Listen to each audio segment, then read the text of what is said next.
designee. And I have started reading.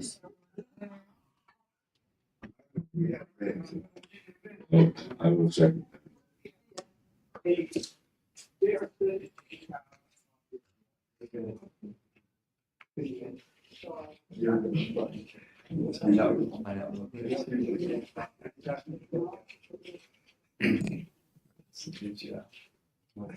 That doesn't get you out of doing. Yeah, I was just saying that.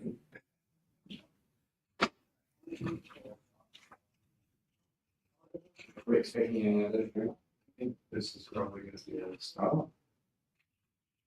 We didn't have anybody response either way, whether they are coming or not coming, and other than Dale, I did reach out. Yeah, he won't be here.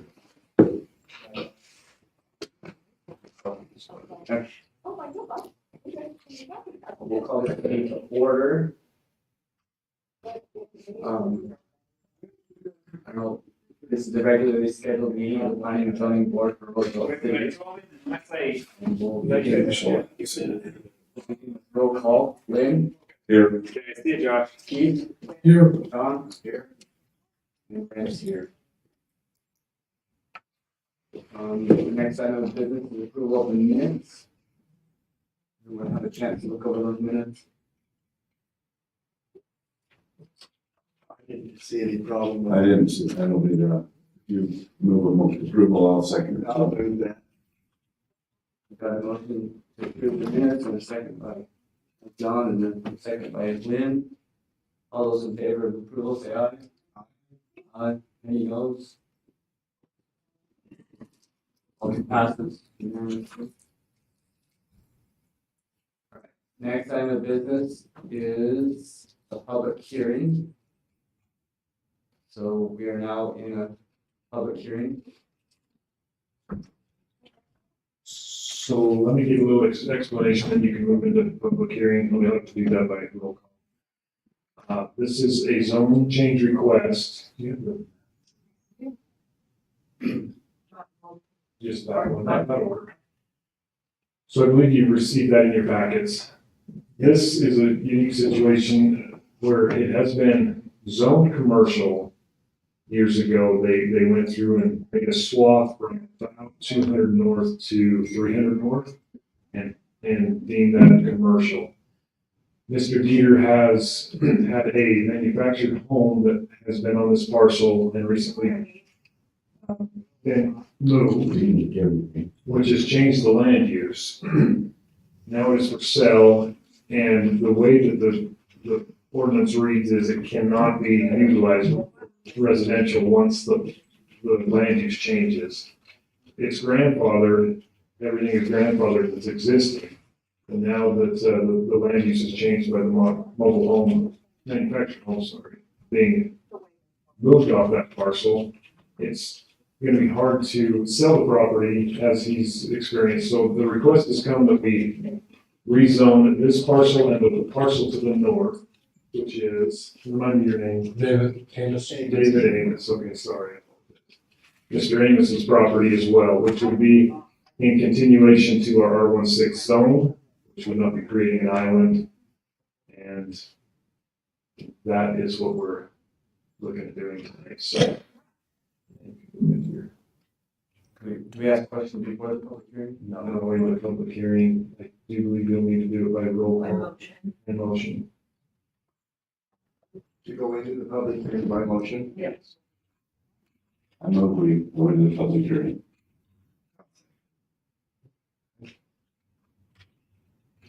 Gonna move to a roll call. I'm John here.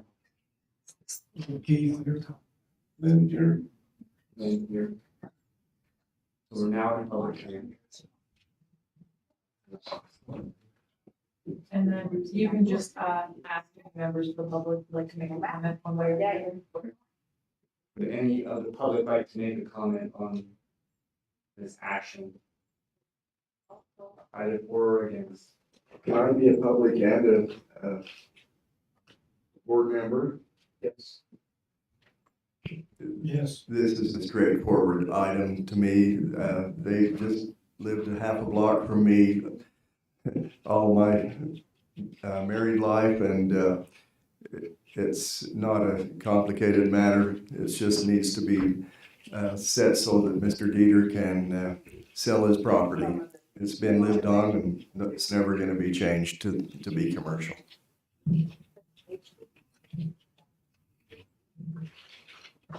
I ask a question as to how it got changed in the first place. So I don't know the year, probably 2014, maybe.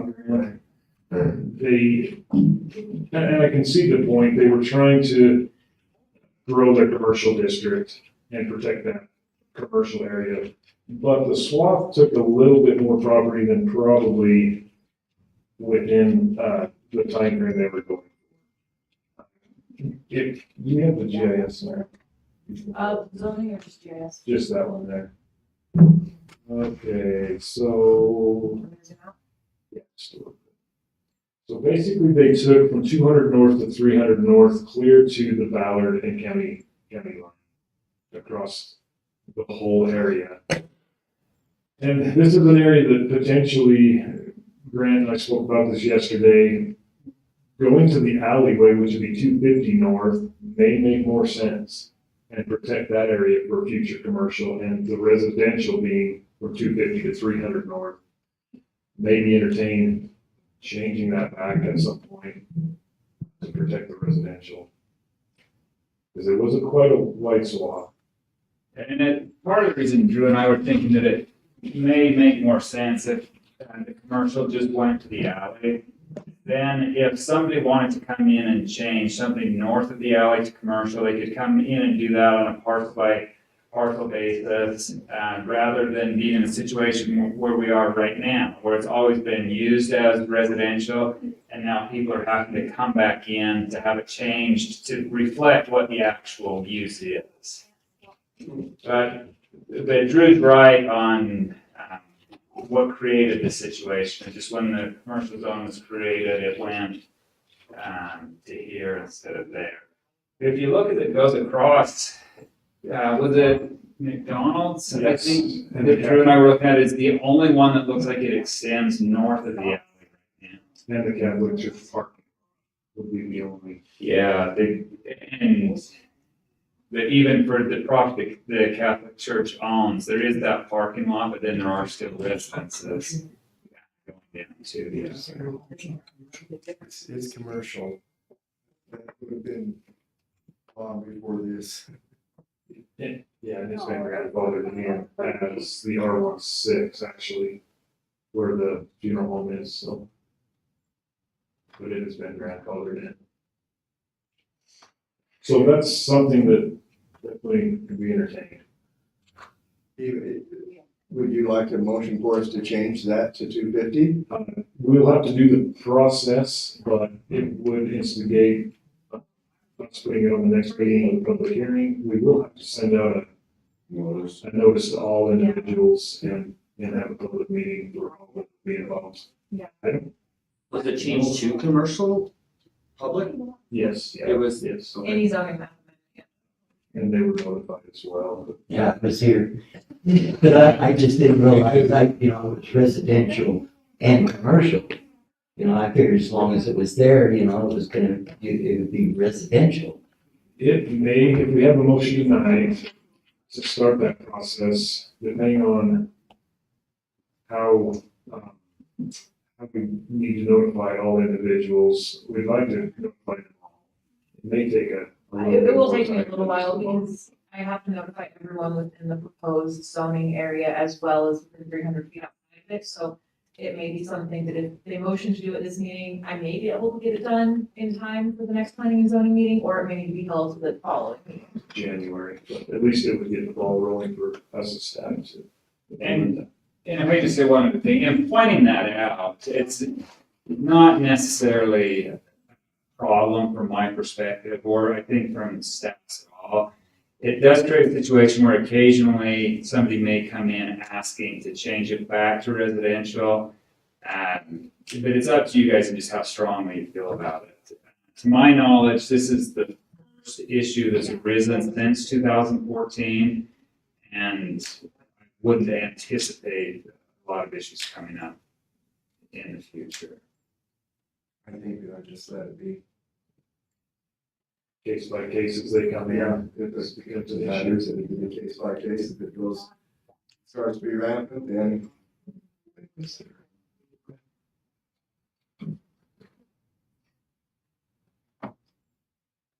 Well, somebody wanting to put a business in there is far and few between. I mean, it's very doubtful anybody would want to build a business there. Off the highway like that. Yeah, Mhm. and just across the street from me, which even when it was residential, Al Barney had a meat cutting place there, but it was all residential, and he still kept his business going.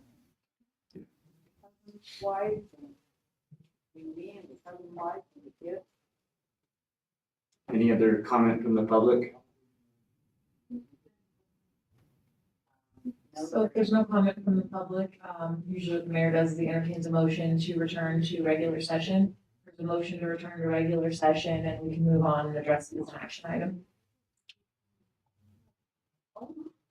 I have a motion to, I would move that we return. As a public comment. I'll second that. those in favor? Aye. Aye. Opposed? Right, public comment now. Motion to I move that we, that residential. I second that. Move it to residential to the way, so is it? Or we're just talking about this. Just Oh. those two. Just Just those two lots. All the lots. two lots. Lots, yeah. The zone request would be in R16. And the zone would be then R16. have a motion, all those. And a second, everything right? All those in favor? Aye. Any opposed? Motion carries. Does that need to go to council then? Yes. Okay.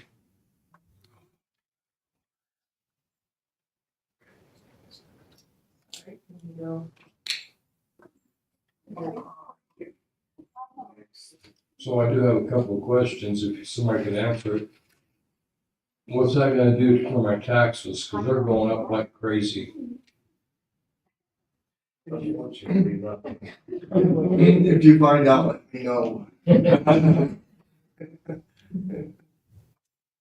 Yeah, And so you put it back to residential, and if somebody does want to put a business there, they can get it switched back to commercial?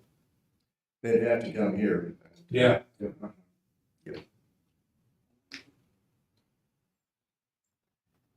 And why does Jim have to pay to get it switched back? You've ever paid anybody anything to get it changed to commercial? Is there a cost for that? No, what was the question again? Just the application Yeah, process. I paid for the application. He really didn't have any skin in the game. So there was no reason for him to change anything. So it cost $500, or it cost $250 for each one. So I went ahead and paid his $250 so that he can get his changed too. So it just cost me, There was. because he had no skin in it, whether it changed or not. You know, like I said, I doubt very seriously anybody's gonna want to put a business there, but if they do, it would be nice to know that they can do that.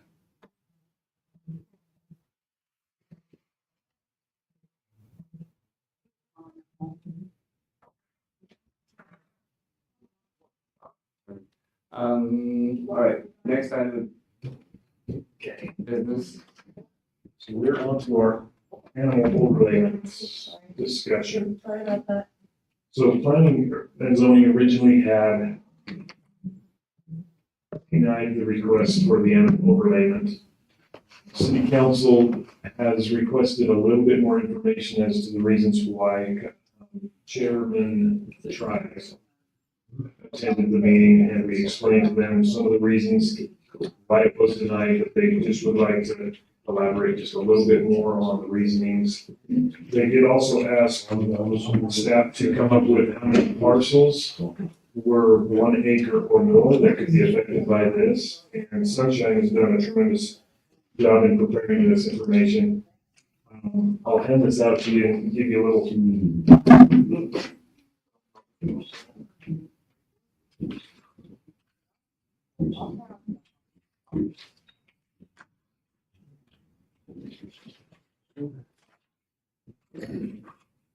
Some of this information will be irrelevant, more just informative in the different zones that we have and the acreage in the individual zones. If you'll flip over to the back page, so we've excluded all industrial and commercial in this process. It will be included on your front page, but on the back page here, the total acreage and parcels, 318 parcels with 1 acre or more. This is excluding all commercial and industrial, mind you. And this is going to be a little bit skewed because we do have large parcels of property that's undeveloped that went into this factor. Without taking and extracting that out, we have 2,085.44 total acres within the 318 lots. Now, mind you, some of those lots make up 50 or more acres. So it is a little bit skewed, but the number that's interesting would be the 318 lots. Regardless of the size, would be 1 acre or more that we would be introducing the overlay district into. So that's just some food for thought. We were asked to prepare that. There's some very valid information. I did just realize I think there might be an error in this data analysis that I did here, just in regards to the eligible acreage, because we did exclude commercial and industrial, but I did not remember to exclude is it the R16 that the overlay zone is sort of based off of? No, it would be the RR1. So I did not remember to exclude the RR1 from this total acreage, so that could be relevant. RR1 acreage is listed in that packet if you'd like to sort of do your own math and see there. There was a lot of data crunching going on, so.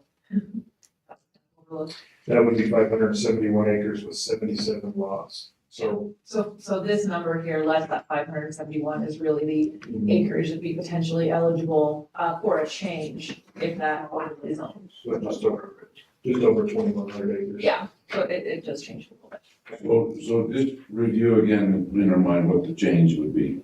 So the change was basically going to bring in the RR1 rules for animals with a little critiquing on the numbers of, say, chickens and those type of numbers, and introduce them into any zone minus our high density R113 or 18 zones, sorry, M1, 13 or 18, multifamily, and introduce those animal privileges to any area with an acre or more, which potentially the concern was introducing animals into areas that have not historically had them before. We're talking cows, pigs, horses, and those types of animals. So that was the proposal. It was denied. I think they just wanted a little bit more explanation. We have, as staff, has given a little bit more insight on the numbers of lots that could affect. So I think we're just looking from on your side, Grant can speak to this a little bit more. I think we just need a little bit more direction of the reasonings why. The only thing I would add for that is, just in case you're not remembering, Mr. Buxton had come in originally and asked to have just his property rezoned. That was approved by this board, went to the city council. They didn't end up voting on it, but there was discussion that they thought it looked like spot zoning. And so they sent it back here with the suggestion of an overlay zone. And then I believe then this board did not like the overlay. Mr. Buxton went back to the city council. The city council, again, didn't vote either way. They just asked for clarification, which is why we're back here tonight on what you guys didn't like about it. And so Mr. Buxton's kind of been bouncing back and forth. Yes, on his first idea from this board and the council, even though they didn't vote, didn't seem to like it. And on the council's proposal, this board didn't like it. So he's kind of caught in the middle. We're just trying to figure out how to resolve it one way or another. Question, though, he has probably 5 acres there. There's 2.3, I believe, Okay. in total. Okay. My thinking was that it would be possible odorous. Talking to a few people, they say the flies are the worst, are worse than the animals. In reviewing it, I think one of the reasons we denied it is because we liked the ordinance as it was and didn't feel like we needed to restrict it any more than what it was. I'm not sure if that was really the case, just reviewing my notes from it, that's what I felt. So just for review, so does this make it so most of them can have more animals? So animals in general, so right now they're confined to 6 chickens, I believe, and 3 goats, sheep up to 9 months old. That's basically what those zones allow now. So we would be introducing the RR1 or the RR1 or eligibility, which would be pigs, goats, or pigs and cows and horses, and the number that would be reduced, of course, not as many as they want, depending on how many square feet they have. So that would be introducing any acre property within all of these zones minus the high density housing. So how big would the lot have to be to have those animals? 1 acre, just 1 acre. 1 acre. Which we've identified there is 318 within the city limits. Would probably be like 70 something less that would be. Right. If they are, yes, you're correct. Because those 70, whatever the number was, are already. I think we, And then one other thing is that some of those properties, and I don't know what the number would be, but at least Mr. Buxton's are grandfathered in, so the animals are already there. I think part of the reason that he was making the request is he recognizes that by being grandfathered in, he can continue to have animals there, but if the property changes ownership, then the future owner would not still be grandfathered. so how big of a lot do you have to have chickens? Anything R16 or greater, in our R16 zones or greater, So how big is what are 6,000 square foot. Well, and I have more than 3 barrels. 100 by 60. Okay.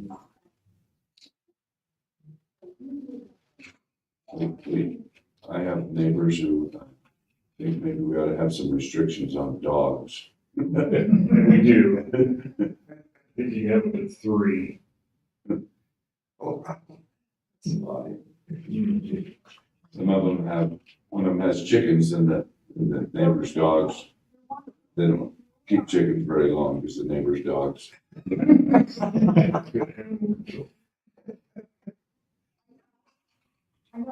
So can we go back to the ordinance that's proposed and just maybe review that?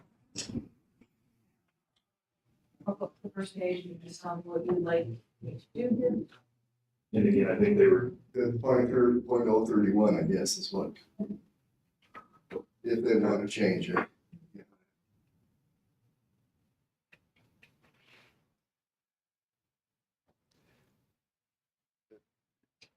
Show that little chart with the numbers of animals. Is that slightly below that? Yes. Yeah. We would zoom in on that. Oh, that's and this is confusing because a group of animals is per 10,000 square feet, if I remember right. So each 10,000 square feet within that parcel, you are allowed one of those groups and type of animals. Yeah, and not one of each. You have to go through and pick just one group for each 10,000. It gets a little complicated. Isn't it one per acre, and then if you have 10,000 feet more, it's one more? So scroll up just a little bit there. Plus 10,000. 20,000. So you have to, Oh, And you're following animal groups plus 10,000 square feet. So yeah, he's right. You get one for the first. For the first acre, then in 10,000. so. But then it's also capped at 2. Animal groups. Yeah, that last sentence, no more than 2 animal groups be allowed regardless of total. And we've modified this a little bit from the actual. And what is the 20,000 there? And the lot size before the supplies, right? In addition to, You have to have an acre and then 20,000 square feet of that has to be open. And then you can have an animal. And then if you have 10,000 more square foot, you can put another animal on, or another group. up to 2 groups. or another group. Oh, yeah.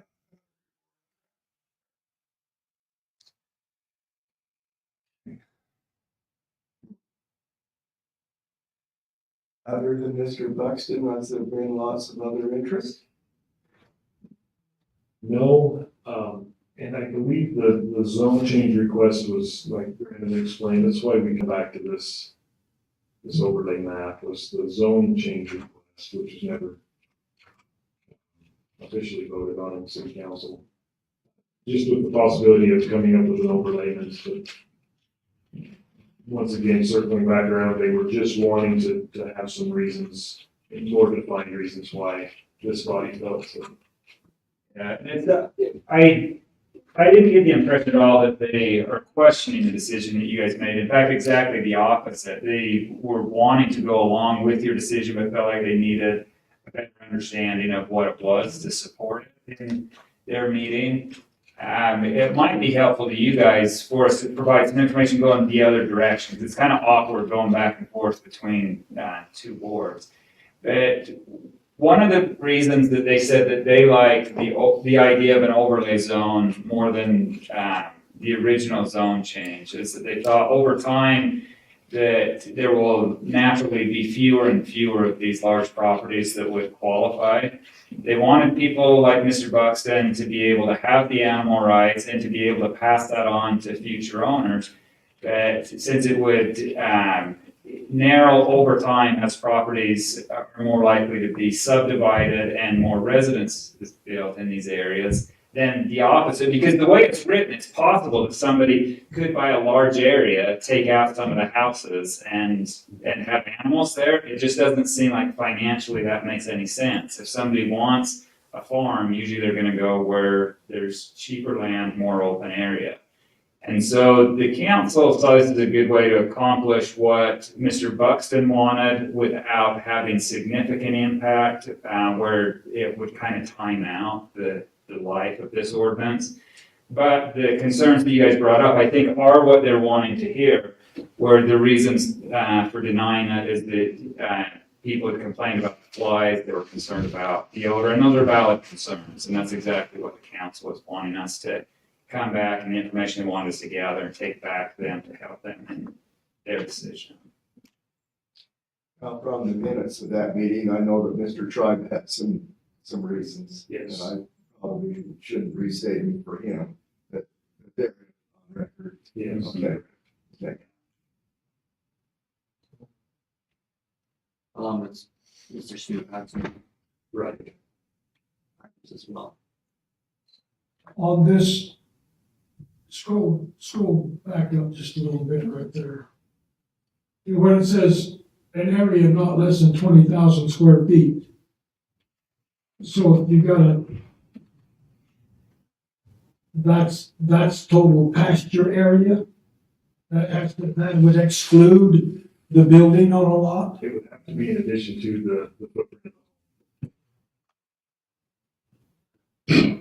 And I'd probably expand it a little bit beyond just the home for any structure that's not being used for the animal. So garage or something wouldn't count. They could probably make a pretty good argument that like the footprint of a chicken coop or a barn or something. So, Probably so currently, you're not allowed to do that. And this would allow you to do that. Yeah. Yeah, and the reality is the one property that this is applying to right now, he's able to do that anyway for different reasons, Right. because of it being grandfathered in. But yeah, Mr. Snow, what you're saying is correct, that it would allow It's liberal for the. it. It is, yeah. I just don't know.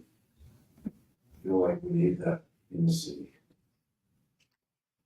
Well, where I live on Skyline Drive, I've got almost a half acre lot, 22,000 or something like that. And I've got all kinds of neighbors that are raising chickens.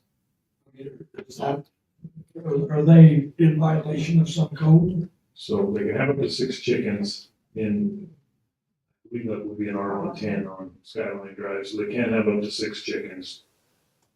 There was a nuisance clause that may fall in with roosters, but they can't have up to 6 chickens. Or 3 goats or 3 sheep up to 9 months old. But as far as the other groups, no, they cannot. Like our roosters, my place. So, We do that. so just the bottom, just poultry and rabbits, they can't have goats and sheep? They can have up to 9 months old, 3 of them. So basically, that's, I believe that would be meant for some of your club animals, 4-H projects, the fair type of scenarios. I believe that would be the provision. Why the intent of the code reads up to 9 months old. Other than that, I believe that was the reasoning in that. There is one spot that, like Chet Stevens, where he lives there on 200 North. David used to have some horses in there. They're gone now, and so that would never be allowed to have horses again. So that was one of the few grandfathered areas and parcels that was. And when they came in for that lot split, if you recall, some of you were here, that was one of the provisions. They would lose their animal rights because they were changing that parcel size and changing the land use. Actually, when they took the horses out, didn't that mean that they would lose that? For 1 year, I believe, they had to. Oh, for a whole year, was it? Or change the land use or the size. Yeah, I didn't realize it was a year.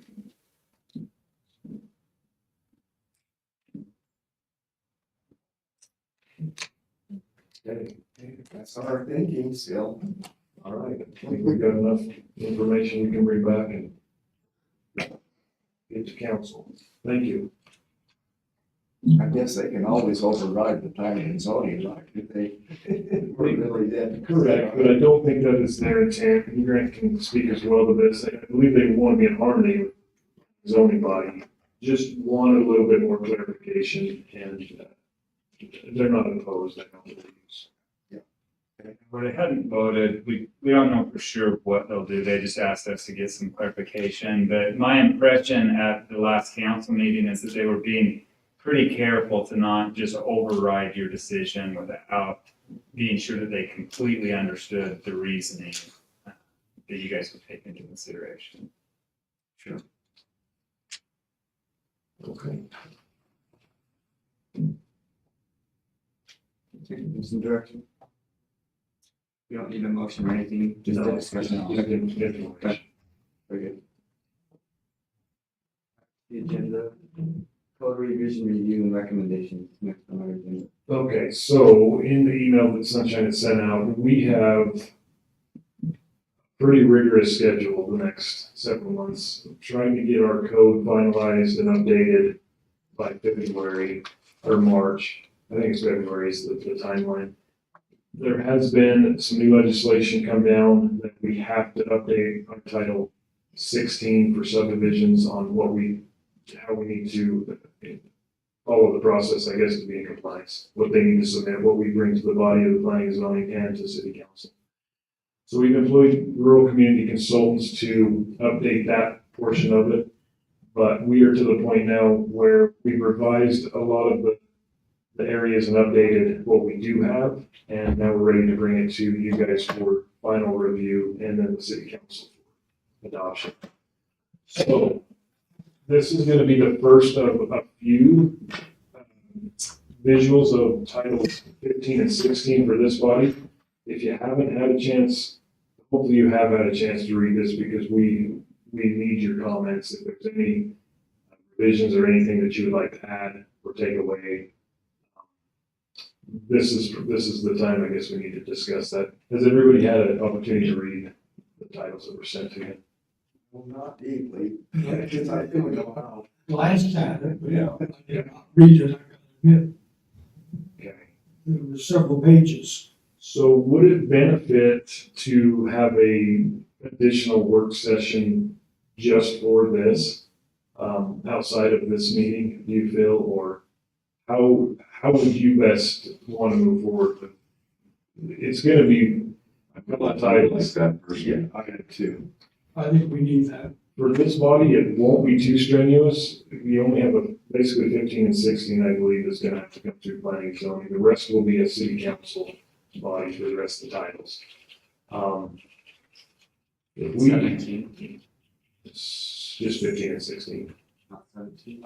17, yeah, 17 actually, 17 will actually come through as well. We gave you 15 and 16, and then we will have to do 17. So we'll probably have to have two work sessions. We want you to digest 15 and 16 first.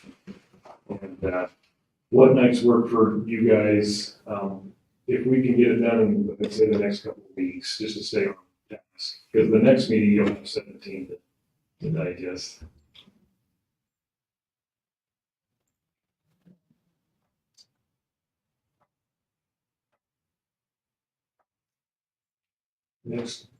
Tuesday, we have council next Tuesday, so that'll be off the work. A week from tonight? We do it a little earlier. Yes, that'll be great. We have tonight earlier. So we're speaking about Wednesday, the eighth? How early did you guys make it? My wife wants me to take her to hear Elizabeth Smart What's that evening at 6 o'clock. What if we do a lunch work session? Are you guys opposed to lunch? Well, let's talk to those who work. Your lunch break? On my lunch break, I have an hour. We'll feed you. We'll get pizza. Probably need that work. Okay. So what time are you talking about? If we have it at 12 o'clock Noon. next Wednesday here at the council chambers. And a lot of this is going to be on your own, reading through and just making the notes that you'll need to make and just coming back to the body and discussing. And anybody who would like printed out either of these, what do we call these tables? The, The vernacular that they use. Anyway, if anybody would like a printout of these summary tables or the full red line of the code, just get with me and I can provide that for you. I know sometimes it's easier to make revisions in print than on the computer. I'm just not gonna print them if I don't know that you want them. I need a hard copy. I wouldn't mind one. we can print those out. I can even get them before you leave this evening, if we have them for as long as possible. Okay, that'll help us progress this along and stay on task. So you'll touch base with the other three, or? Yes. We'll reach out to them as well. Okay. And we can probably set up a Zoom for those that, I just barely did a calendar invite for everybody. I'll try and update it via Zoom. very good. All right. Meet here somewhere. Yeah, we'll just meet here at the council chambers.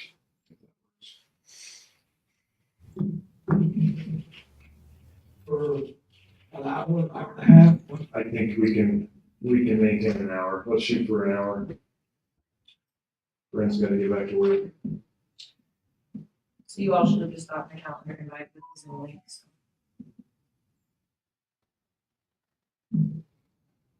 Okay. Thank you. I probably just better stay up here. One more item. Okay. Oh, yes. So several of us, me included, have conflicts at 6 o'clock. We're trying to get done with for our Wednesday meetings, and it's been proposed in the housing authority meeting before us, Lynn is involved in that, to move theirs to 4:30. We can move ours to 5 o'clock instead of 5:30, to give us a little bit more time so we can feel rushed and those would. Is that all you need, a half hour? I think so, I think so. The housing authority only, we don't meet every month. So what's your thoughts on moving to 5 o'clock? Would you like a motion? No, we don't need a motion, we just need a basically consensus. I agree. Brennan, you okay with that? To make that work. Okay. Thank you. And what else do we have? Things on the report. Okay, so. Everybody else, I mean, you'll check with everybody. Yes, yeah, we'll reach out to everybody else as well, make sure that works. Preston. Preston is here, and we've had some discussion with him on tiny homes. This is something that we've kind of been kicking the can a little bit.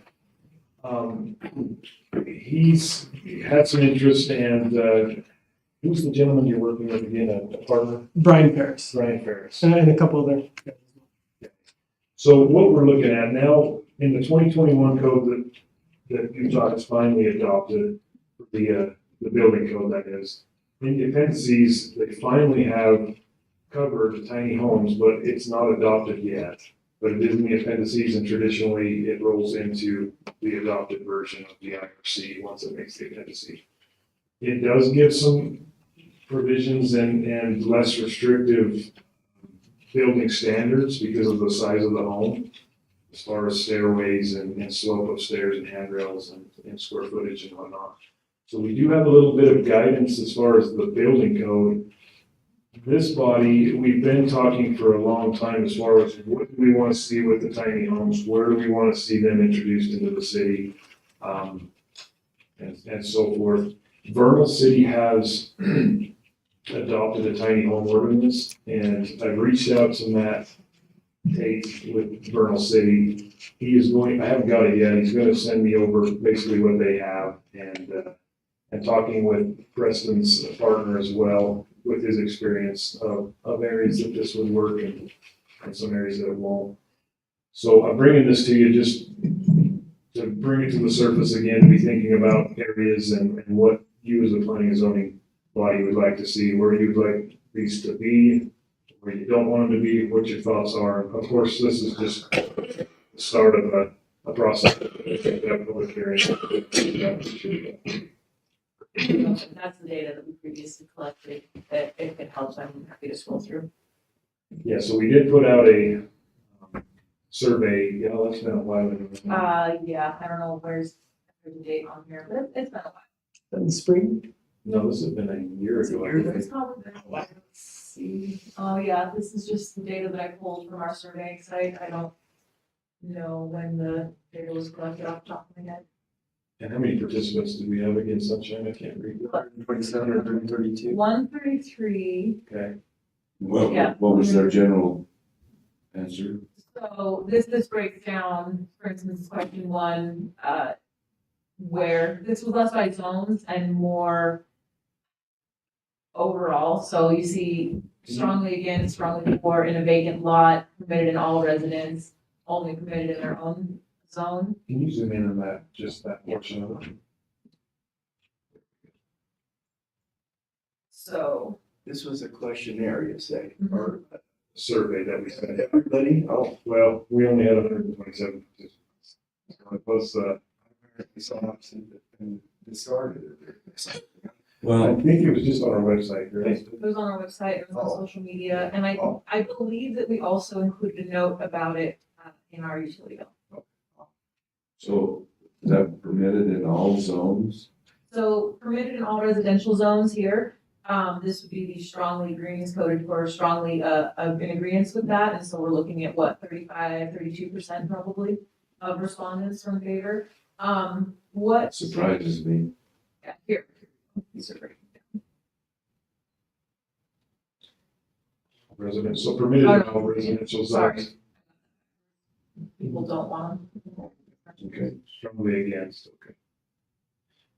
Green is strongly against. Yeah, you can look at the numbers here in the Okay. table, that might make a little more sense.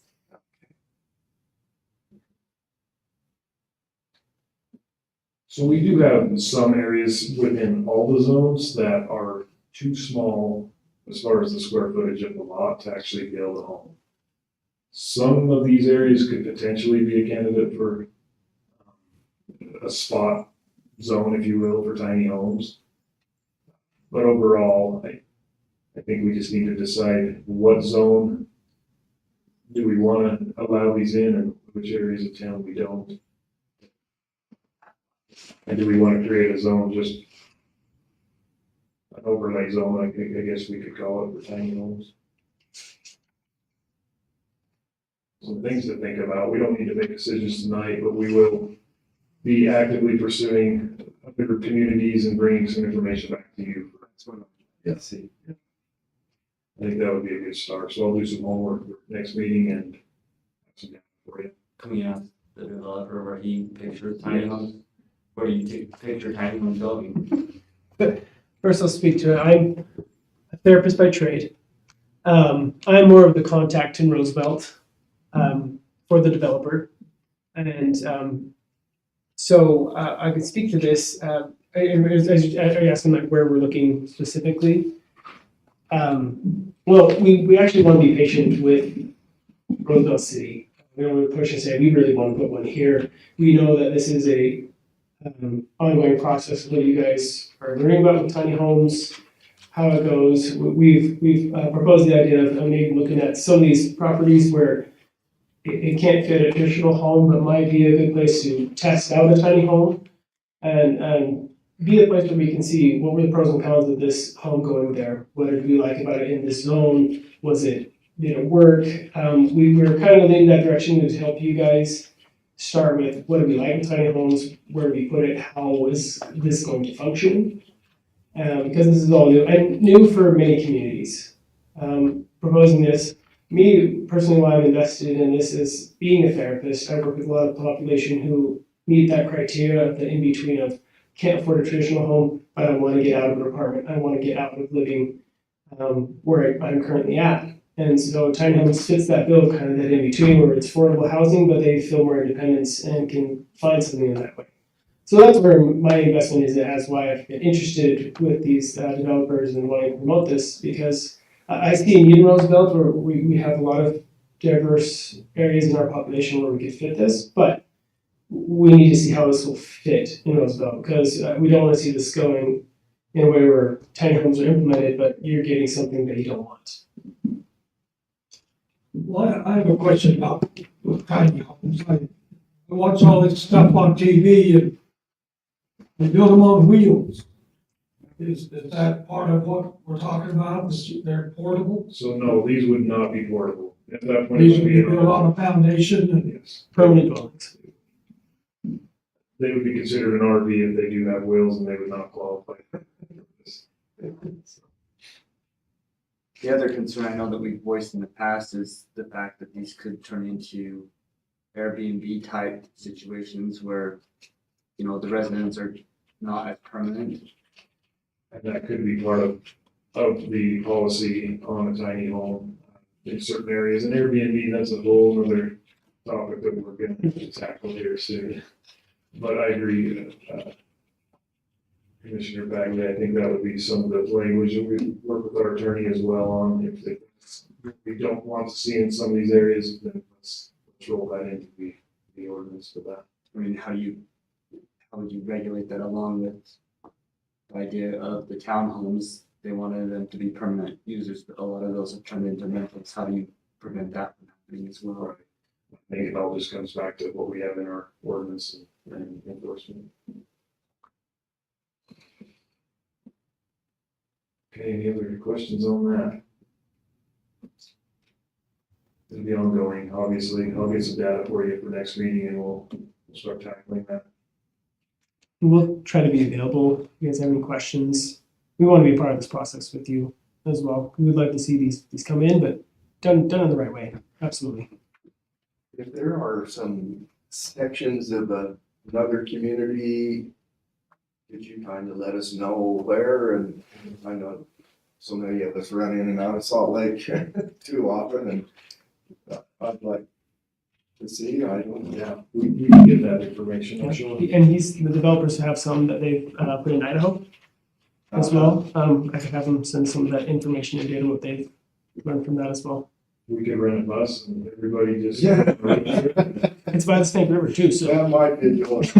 get some fishing. Okay. And some tickets I wanna go to. You have to get an Airbnb. No, just kidding. That's all I have as far as manager's report. Unless you have any other questions for me? Okay, thank you. You don't have any items for future? No, that's why I asked you if there's anything. Did you want to look into the 250 North zoning line or anything like that in the future? I don't think so, Brian.